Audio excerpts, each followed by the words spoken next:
করে করমু বিয়া 12 মাসে জ্বালানিয়া কি করে মুর্শিদ আমার হুজুরে সাকি মহিমা জাহানে মহল্লার মহল্লা বানাইয়া ধীরে ধীরে টানে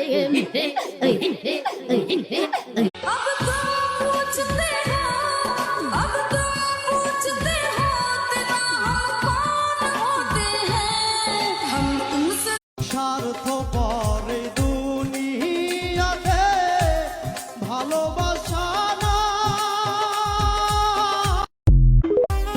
যৌবনের এমবি তোমার ফুরাইয়া গেলে, আরে যৌবনের এমবি তোমার ফুরা এমন ভাব ধরিস যেন আসমানের ফেরেশতা, তলে তলে দেখি রে তোর দুরবস্থা।